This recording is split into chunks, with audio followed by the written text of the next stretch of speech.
नमस्ते।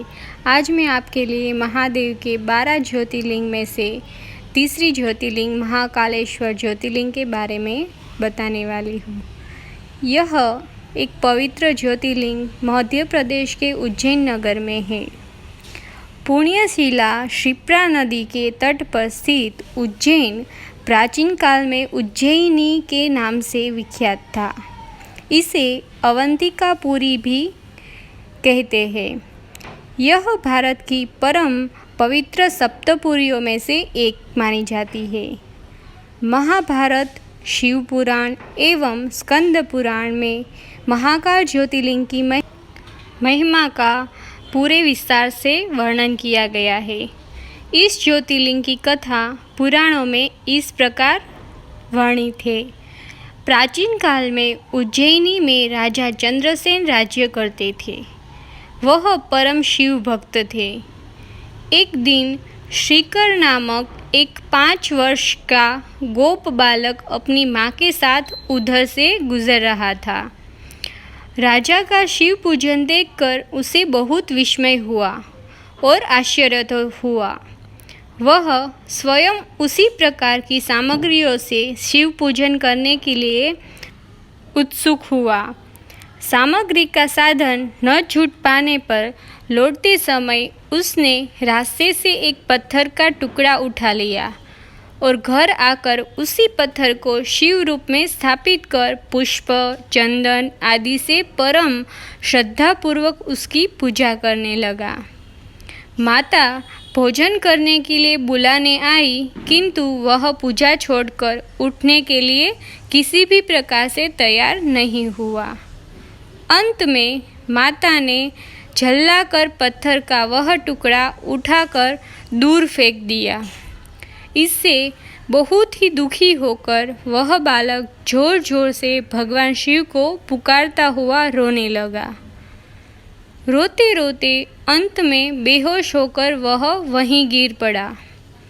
बालक की अपने प्रति यह भक्ति और प्रेम देखकर भोलेनाथ भगवान शिव अत्यंत प्रसन्न हो गए। बालक ने जैसे ही होश में आकर अपने नेत्र खोले तो उसने देखा कि उसके सामने एक बहुत ही भव्य और अति विशाल स्वर्ण और रत्नों से बना हुआ मंदिर खड़ा है। उस मंदिर के अंदर एक बहुत ही प्रकाशपूर्ण, भास्वर, तेजस्वी ज्योतिर्लिंग खड़ा है। बच्चा एकदम प्रसन्नता और आनंद से विभोर होकर भगवान शिव की स्तुति करने लगा। माता को जब यह समाचार मिला तब दौड़कर उसने अपने प्यारे लाल को गले से लगा लिया। पीछे राजा चंद्रसेन ने भी वहां पहुंचकर उस बच्चे की भक्ति और सिद्धि की बड़ी सराहना की। धीरे धीरे वहां बड़ी भीड़ जुट गई। इतने में ही उस स्थान पर हनुमान जी प्रकट हो गए। उन्होंने कहा, मनुष्यों, भगवान शंकर शीघ्र फल देने वाले देवताओं में सर्वप्रथम है। इस बालक की भक्ति से प्रसन्न होकर उन्होंने ऐसा फल प्रदान किया है जो बड़े बड़े ऋषि मुनि करोड़ों जन्मों की तपस्या से भी प्राप्त नहीं कर पाते। इस गोप बालक की 8वीं पीढ़ी में धर्मात्मा नंद गोप का जन्म होगा। द्वापर युग में भगवान विष्णु कृष्णावतार लेकर उनके वहाँ तरह तरह की लीलाएं करेंगे। हनुमान जी इतना कहकर अंतर्धान हो गए। उस स्थान पर नियम से भगवान शिव की आराधना करते हुए अंत में श्रीकर गोप और राजा चंद्रसेन शिवधाम को चले गए। इस ज्योतिर्लिंग के विषय में एक दूसरी कथा इस प्रकार भी कही जाती है कि किसी समय अवंतिकापुरी में वेद पाठी तपोनिष्ठ एक अत्यंत तेजस्वी ब्राह्मण रहते थे। एक दिन दूषण नामक एक अत्याचारी असुर उनकी तपस्या में विघ्न डालने के लिए वहां आया। ब्रह्मा जी से वर प्राप्त कर वह बहुत शक्तिशाली हो गया था। उसके अत्याचार से चारों ओर त्राही त्राही मची हुई थी। ब्राह्मण को कष्ट में पड़ा देखकर प्राणी मात्र का कल्याण करने वाले भगवान शंकर वहाँ प्रकट हो गए। उन्होंने एक हुंकार मात्र से उस दारुण अत्याचारी दानव को वहीं जलाकर भस्म कर दिया। भगवान वहाँ हुंकार सहित प्रकट हुए, इसीलिए उनका नाम महाकाल पड़ गया।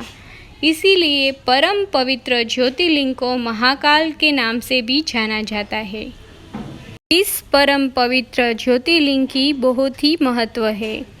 मध्य प्रदेश की धार्मिक राजधानी कही जाने वाली उज्जैन नगरी में यह स्थित है। महाकालेश्वर ज्योतिर्लिंग की विशेषता ये है कि ये एकमात्र दक्षिण मुखी ज्योतिर्लिंग है।